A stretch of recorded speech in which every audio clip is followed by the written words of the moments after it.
હરે કૃષ્ણ. બૃહદ ભાગવત કથામાં તમારું સ્વાગત છે.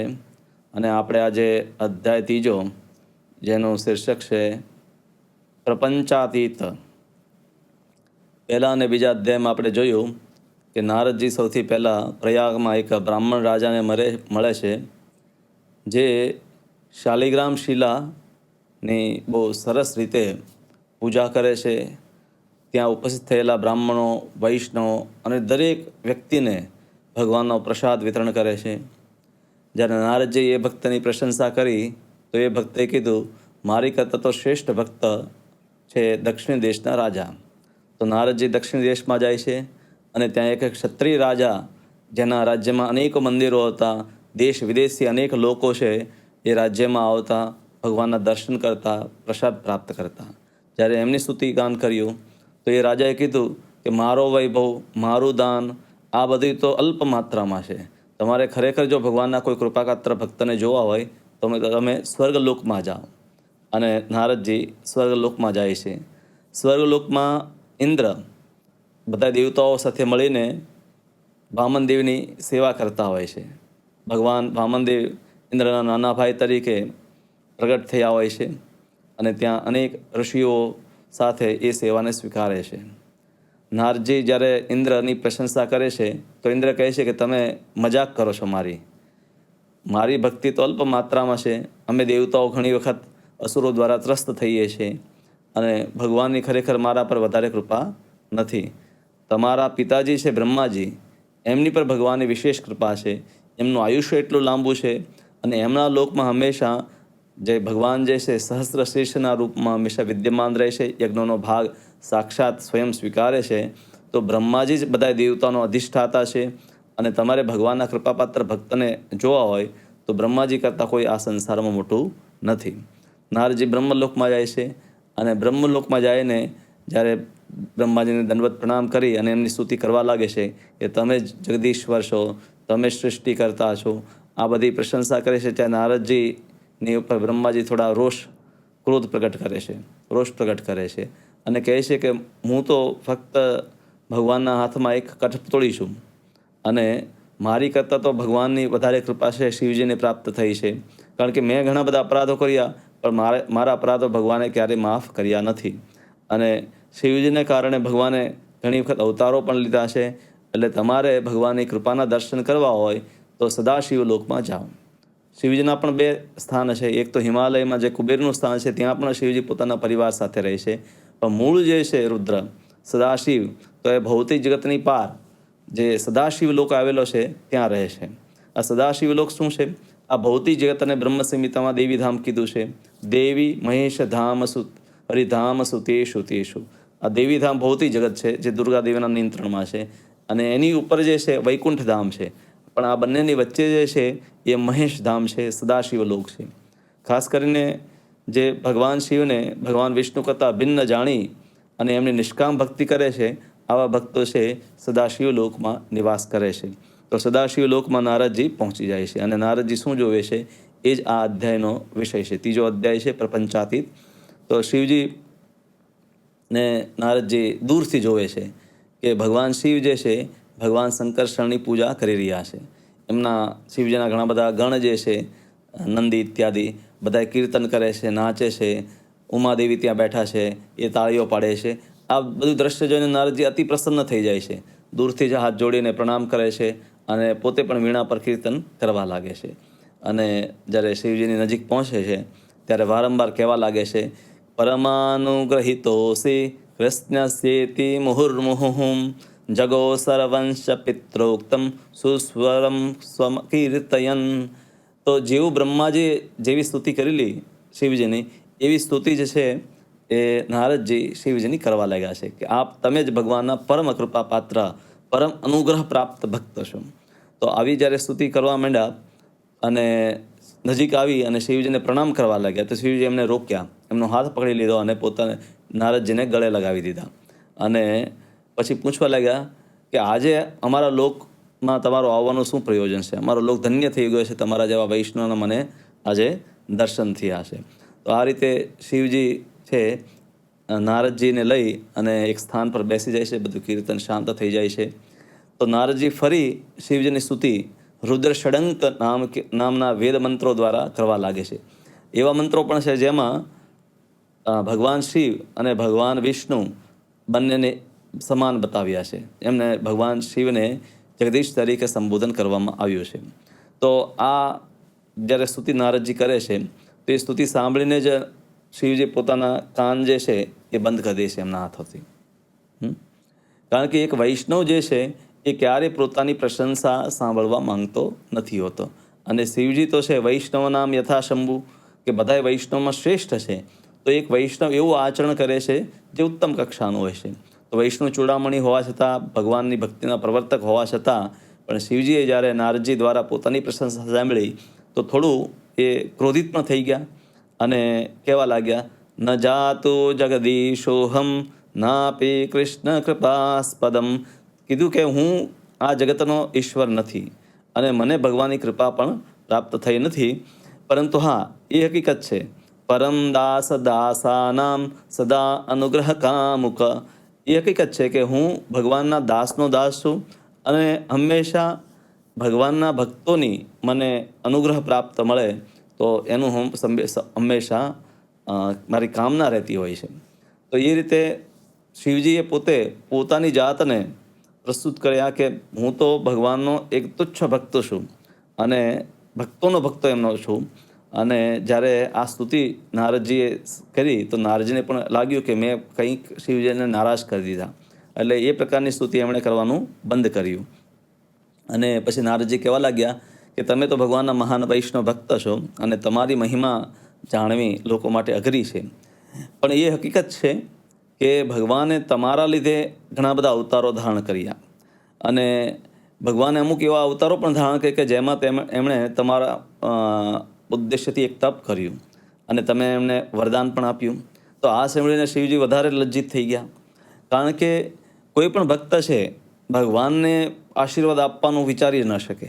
તો શિવજીએ જ્યારે સાંભળ્યું કે હા, એક સમયે મેં ભગવાનને આશીર્વાદ આપ્યા હતા, તો એ સાંભળીને તો એ વધારે લજ્જિત થઈ ગયા અને કહેવા લાગ્યા કે દેવર્ષિ નારદ, ભગવાનની લીલા છે એવી અગોચર છે, એવી ગૂઢ રહસ્યવાળી છે કે હું પણ સમજી શકતો નથી. હા, એમણે એક વખત છે પોતે તપ કર્યું અને મારી પાસેથી પુત્ર પ્રાપ્તિનું વરદાન માંગ્યું હતું, પરંતુ એ મારો સૌથી મોટો અપરાધ હતો અને આ મારી પર કૃપા નથી. ખરેખર મારી ઉપેક્ષા કરવા માટે ભગવાને આવું કર્યું. જો મારી પર કૃપા હોય ભગવાનની તો ક્યારેય મારી ભક્તિ કરી અને મારી પાસેથી વરદાન ન માંગે. એટલે હું નથી સમજતો કે આ મારી કોઈ કૃપા છે. અને જ્યાં સુધી વાત છે કે મારા અમુક ભક્તો, જેવી રીતે બાણાસુર, તો બાણાસુરની જોડે ભગવાનનું યુદ્ધ થયું. કથા પ્રસિદ્ધ છે, ભાગવતમાં પણ કથા આવે છે કે બાણાસુરની પુત્રી ઉષા તો અનિરુદ્ધનું અપહરણ કરાવી દે છે અને અનિરુદ્ધને બચાવવા માટે ભગવાન પોતાની યાદવ સેના લઈને બાણાસુર પર આક્રમણ કરે છે. બાણાસુરને 1000 હાથ હોય છે, ભગવાન સાથે યુદ્ધ થાય છે અને એક એક કરીને એના 2 હાથ સિવાય બધા હાથ ભગવાન કાપી નાખે છે. તો એ સમયે બાણાસુર છે ભગવાન શિવની મદદ માંગે છે અને એ સમયે ભગવાન શિવ બાણાસુરને બચાવવા આવે છે અને છેલ્લે જ્યારે કોઈ ઉપાય ન હોય ત્યારે પોતે ભગવાનની સ્તુતિ કરે છે. અને એ સ્તુતિ સાંભળી અને ભગવાન છે બાણાસુર પર ક્રોધ છે ઓછો કરી દે છે અને બલકી બાણાસુરને એવું વરદાન આપે છે કે તું મારો પાર્ષદ બનીશ. તો એને સારૂપ્ય મુક્તિનું વરદાન આપે છે. તો નારદજી કહે છે કે તમારી પર ભગવાનની એવી કૃપા છે કે તમારી સ્તુતિ માત્રથી જે બાણાસુર ભગવાનની જોડે યુદ્ધ કરતો હતો એટલો ક્રોધ ભગવાને કર્યો એની પર, તો એને સારૂપ્ય મુક્તિનું વરદાન પણ આપ્યું.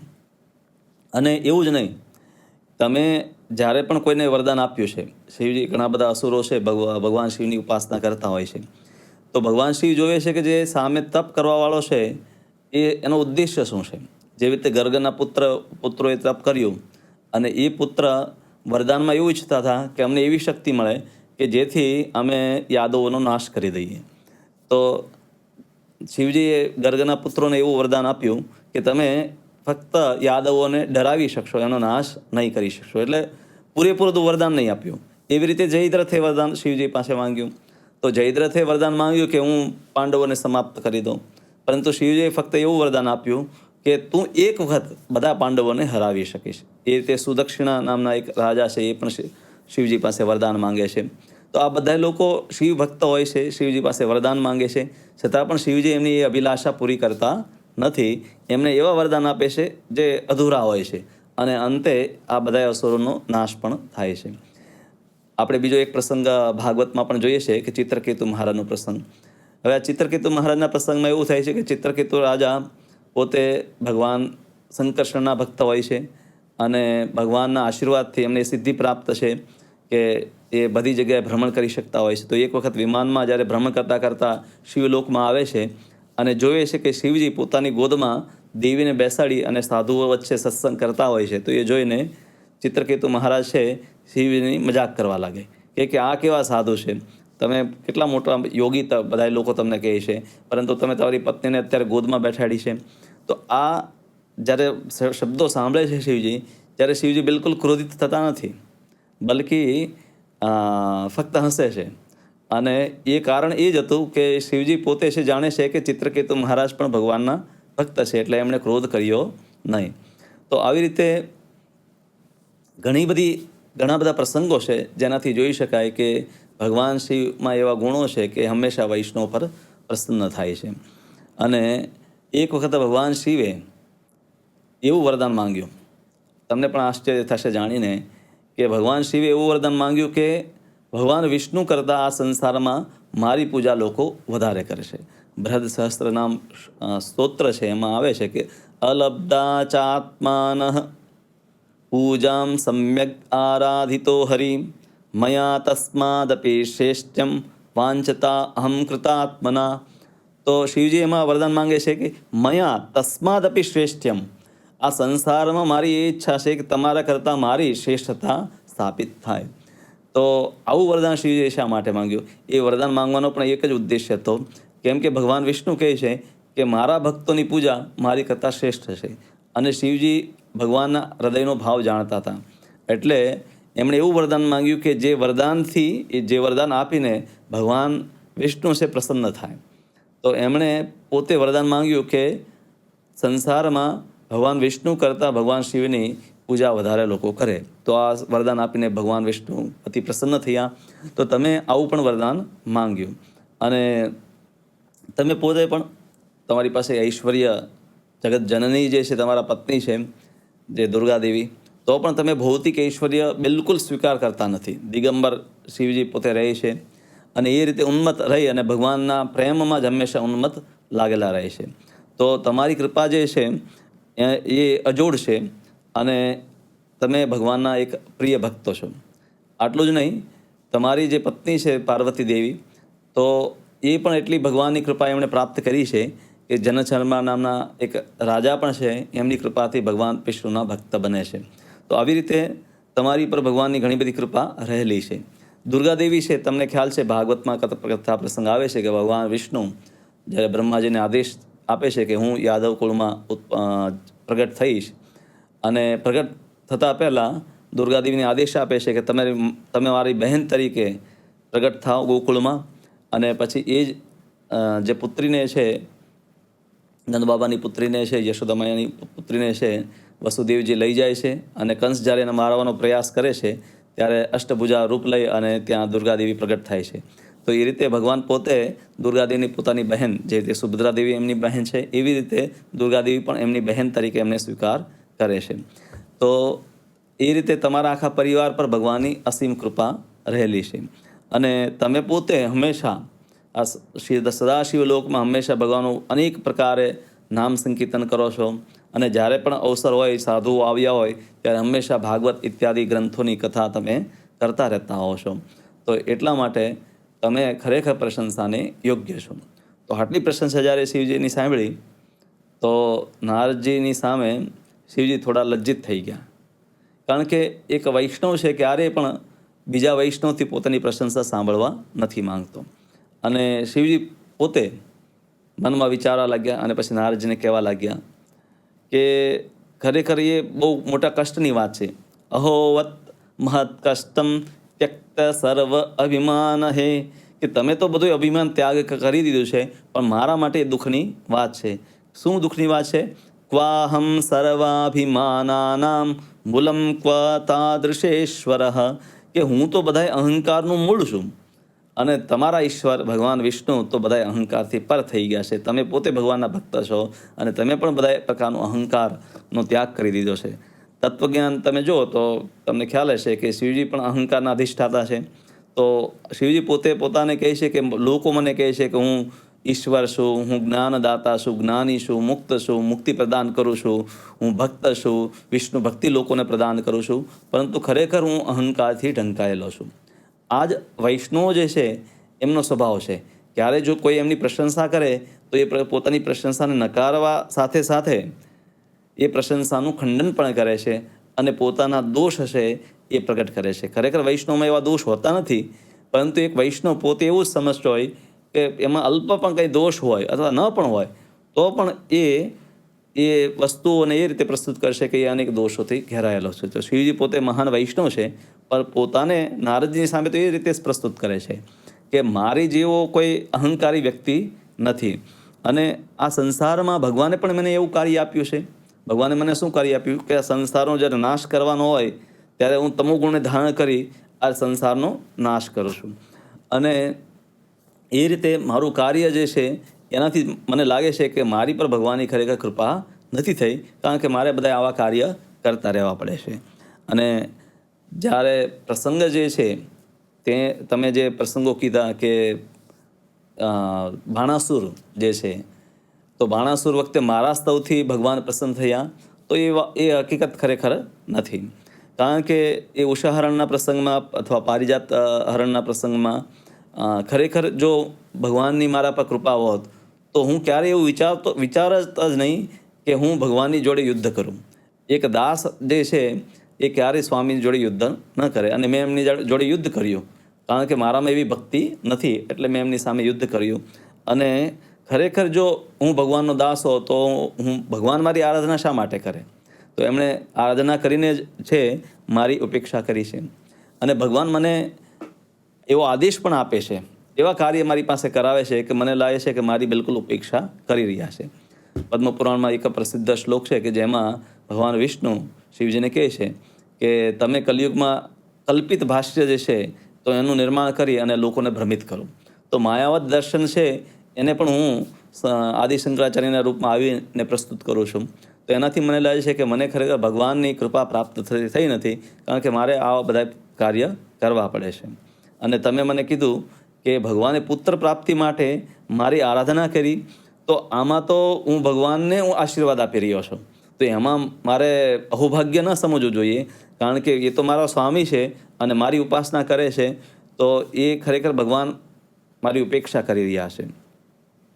અને તમે ખરેખર એવા ભક્તની પ્રશંસા કરવા માંગો છો નારદજી કે જે ખરેખર મહાન છે, ભગવાનની કૃપા પ્રાપ્ત કરેલા છે, અહંકારોથી મુક્ત છે. તો એવા ભક્તો વિશે હું તમને જણાવું. એવા ભક્તો ફક્ત વૈકુંઠમાં રહે છે જે ભગવાનના ખરેખર કૃપાપાત્ર ભક્ત છે અને અહંકારથી મુક્ત છે અને સદા ભગવાનના નામનું કીર્તન કરતા રહે છે.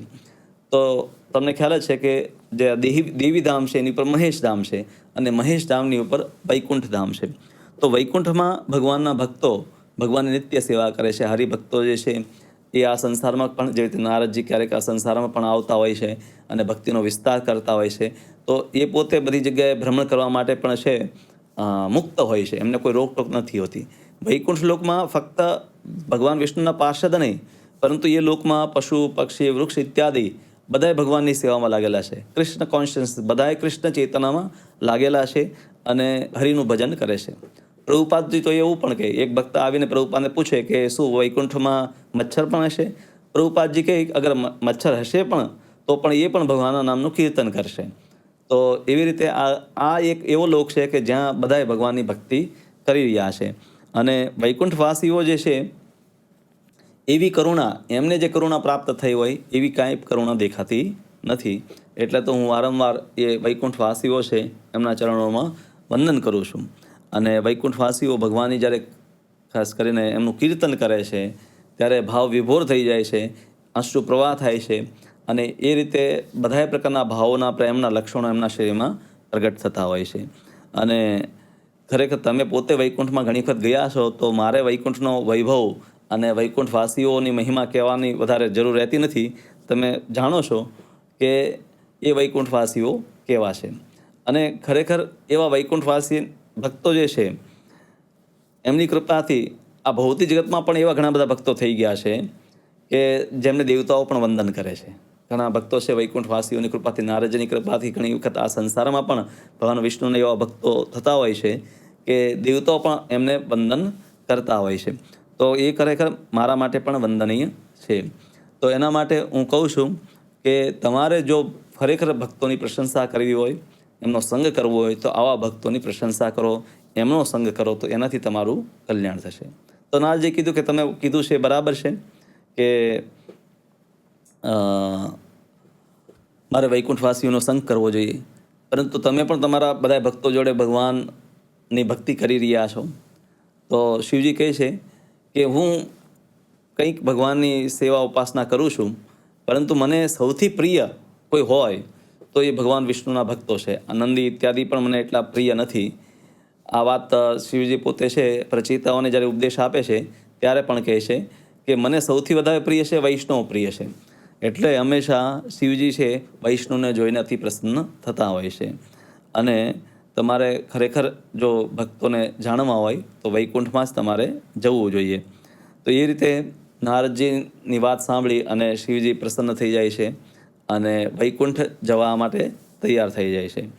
અને શિવજી થોડું હજી વધારે જણાવે છે કે વૈકુંઠમાં ખરેખર સૌથી સર્વોત્તમ ભક્તિ કરી રહ્યા છે લક્ષ્મીજી છે. તો લક્ષ્મીજી છે હંમેશા વૈકુંઠના અધીશ્વરી છે અને વૈકુંઠવાસીઓને હંમેશા ભગવાનની સેવા પ્રાપ્ત થતી હોય છે. પરંતુ જ્યારે લક્ષ્મીજી છે એને તો નિરંતર 24 કલાક છે ભગવાનની સેવા પ્રાપ્ત થાય છે. અને એ જ લક્ષ્મીજીની કૃપાથી આ સંસારના લોકપાલ જે છે એ બધાએ શક્તિ પ્રાપ્ત કરે છે. બધી ઐશ્વર્યોની સ્વામિની જે છે લક્ષ્મીજી છે.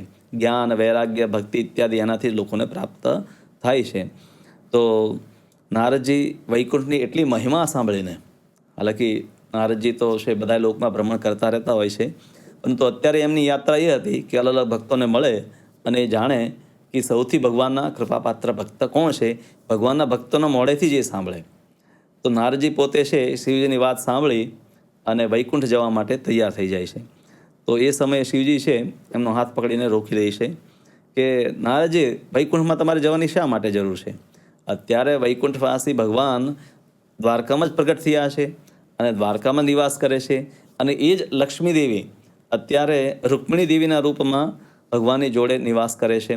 તો એવી રીતે બધા ભક્તો તો છે અત્યારે દ્વારકામાં જ નિવાસ કરે છે. પરંતુ હું તમને એક રહસ્ય કહેવા માગું છું, તમે એને સાંભળો. તો થોડું નારદજીને નજીક બેસાડી અને શિવજી કહેવા લાગે છે કે હું તમને એક ગુપ્ત રહસ્ય જણાવું છું.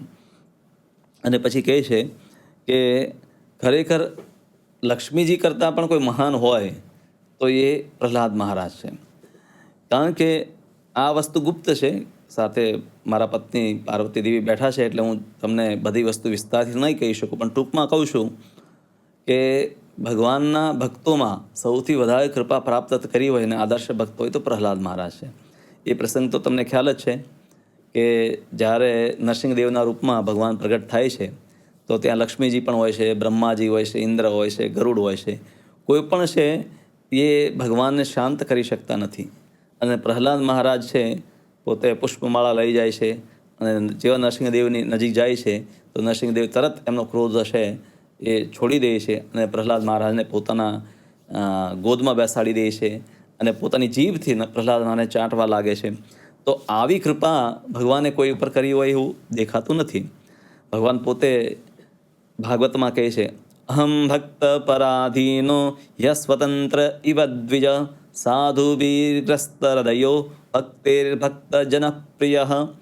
કે હું ભક્તોથી પરાધીન છે. અહમ ભક્ત પરાધીન, હું સ્વતંત્ર નથી, હું ભક્તોનો ખરેખર ગુલામ છું.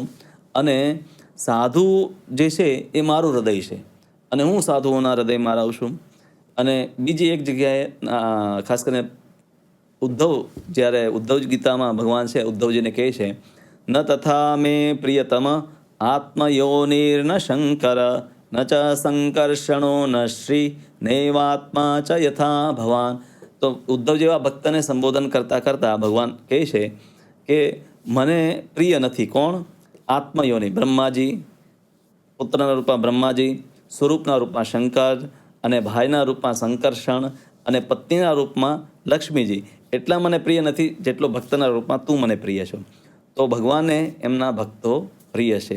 આ સર્વવિદિત છે, અને એટલા માટે તારે ખરેખર જો કોઈને પ્રશંસા કરવી હોય, મળવું હોય, તો પ્રહલાદ મહારાજની જઈ અને પ્રશંસા કરો. અને પ્રહલાદ મહારાજનું ભાગ્ય તો તમે જુઓ, નાનપણથી ભગવાનની, જન્મથી જ ભગવાનના ભક્ત હતા. અને ભગવાન પોતે પણ છે ભાગવતમાં બધાની સામે એ ખાસ કરીને ઘોષણા કરે છે કે પ્રહલાદ, કદાચ કોઈ ભક્ત કોઈ બનવું હોય તો પ્રહલાદ જેવા બનવું જોઈએ છે. ભવંતી પુરુષા લોકે મદ્ભક્તા તામનુવ્રતાઃ ભવાન મે ખલુ ભક્તાનામ સર્વેષામ પ્રતિરૂપધૃક. તો કહે કે બધાએ ભક્તોએ તારા જેવા ભક્ત બનવું જોઈએ. તો પ્રહલાદ મહારાજ છે, એમની કૃપાનું લક્ષ્મીજીએ, બ્રહ્માજીએ, બધાય દેવતાઓએ એમની સામે એ દર્શન કર્યા કે કેવી ભગવાનની કૃપા પ્રહલાદ મહારાજને પ્રાપ્ત થઈ. તો ભક્તરાજ પ્રહલાદ મહારાજ છે તો એની પર ભગવાનની કૃપા થયેલી છે. અને જ્યાં સુધી વાત છે કે બ્રહ્માજીએ જે મર્યાદાઓ સ્થાપેલી એનું ઉલ્લંઘન કર્યું, ગુરુની અવહેલના કરી, પોતાની પ્રતિજ્ઞાનું પાલન નહીં કર્યું, આ બધી વસ્તુ બલિ મહારાજે કરી હતી. બ્રહ્માજીએ મર્યાદા સ્થાપેલી કે સ્વર્ગ ઉપર ઇન્દ્ર રાજ્ય કરશે, તો પણ બલિ મહારાજે આક્રમણ કરીને સ્વર્ગને જીતી લીધું. અને ગુરુએ આદેશ આપ્યો કે તું વામનને વરદાન નહીં આપ, તો પણ એમણે વામનને વરદાન આપની પ્રતિજ્ઞા લીધી. પછી એ પ્રતિજ્ઞા 3 ડગલા જમીન આપી પણ નહીં શક્યા, 2 ડગલામાં જ ભગવાને બધી વસ્તુ એમને લઈ લીધી. તો એ રીતે બલિ મહારાજે ઘણા બધા અપરાધ કર્યા, પરંતુ પ્રહલાદને ભગવાન પ્રેમ કરતા હતા, અને બલિ મહારાજ ભગવાનના પ્રપૌત્ર છે. તો એટલા માટે ભગવાને વામનદેવ જે બલિ મહારાજને ફક્ત એમના અપરાધોથી મુક્ત ન કર્યા, એ ક્ષમાકર્મણ કરી, અને સાથે બલિ મહારાજનું નિવેદન પણ ભગવાને સ્વીકાર કર્યું કે ભગવાન છે સુતલ લોકમાં દ્વારપા રૂપે વિદ્યમાન રહેવાનું સ્વીકાર કર્યું. અને બાણાસુરની પણ રક્ષા કરી. એનું કારણ પણ છે એ મેં સ્તુતિ કરી એ નથી ખરેખર, કેમ કે બાણાસુરનો પણ સંબંધ છે પ્રહલાદ મહારાજ સાથે છે. તો એને લીધે ભગવાને છે બલિ મહારાજ પણ પર કૃપા કરી અને બાણાસુર પણ પર કૃપા કરી. તો હું સમજુ છું કે પ્રહલાદ મહારાજ જેવો કોઈ ભગવાનનો ભક્ત નથી. અને પ્રહલાદ મહારાજ છે એમને સંબોધીને ભગવાન કહે છે કે હું પ્રહલાદનો છું. તો બલિ મહારાજ પણ આવું કહે છે કે ખરેખર મને ભક્તિ પ્રાપ્ત થઈ તો મારા દાદા પ્રહલાદ મહારાજ છે એમની પાસેથી ભક્તિ પ્રાપ્ત થઈ. તો ભગવાને જ્યારે બલિ મહારાજની સંબંધ જોયો કે પ્રહલાદ મહારાજ જોડે એમને આવો સંબંધ છે, તો એમને પણ ભક્તિનું વરદાન આપ્યું. તો મારા ભક્તો તો બાકી ભલે તમે જો બાણાસુર ભગવાનની જોડે યુદ્ધ કર્યું, અને આવી રીતે આ લોકો ઘણા બધા અપરાધો કરતા રહેતા હોય છે મારા ભક્તો, ભગવાન વિષ્ણુના ભક્તો પ્રત્યે. તો એનાથી હંમેશા હું અપ્રસન્ન થાઉં છું, મને દુઃખ થાય છે. તો હું પોતે પણ ઘણી વખત ભગવાનની માફી માંગુ છું કે મારાથી કંઈ અપરાધ થઈ ન ગયા હોય. અને હું વધારે નહીં કહીશ, કારણ કે વધારે હું પ્રહલાદની પ્રશંસા કરીશ તો પાર્વતી દેવી એવું સમજશે કે લક્ષ્મીજી એટલા મહાન ભક્ત છે, એમની પ્રશંસા છોડીને હું પ્રહલાદની પ્રશંસા કરી રહ્યો છું. પરંતુ તમે જાણો છો કે પ્રહલાદની ઉપર કેવી કૃપા થઈ છે, તો એટલું સંક્ષિપ્તમાં તમને જણાવું છું. તો અહીંયા શિવજી એક વસ્તુ બીજી પણ જણાવવા માંગે છે કે ભગવાનના 2 પ્રકારના ભક્તો છે. એક તો નિત્ય સિદ્ધ ભક્તો જે વૈકુંઠમાં જે છે, લક્ષ્મીજી છે, બલરામજી છે, સંકર્ષણ છે, જે ભગવાનના ધામમાં જ નિત્ય પરિકરો ભગવાનના છે.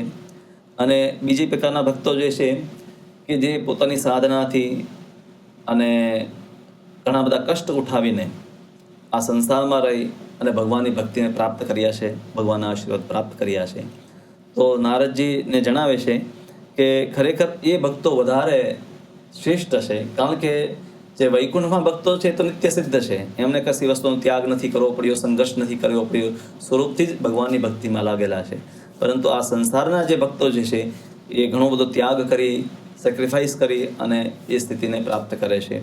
તો નારદજી તમારે તરત જે છે સુતલ લોકમાં જવું જોઈએ, અને તમે ત્યાં જાઓ તો એક વસ્તુની ધ્યાન રાખજો, કારણ કે પ્રહલાદ મહારાજ જે ભગવાનના મહાન ભક્ત છે, નાનપણથી ભગવાનની ભક્તિ કરી રહ્યા છે. તમે જઈને જો એમને પ્રણામ કરશો તો એ પસંદ નહીં કરશે અને તમે જઈને મારું આલિંગન પણ એમને અર્પણ કરજો અને તમે પણ જઈને એમને પ્રણામ નહીં કરતા. તો એ રીતે નારદજી છે તૈયાર થઈ જાય છે સૂતલ લોકમાં જવા માટે અને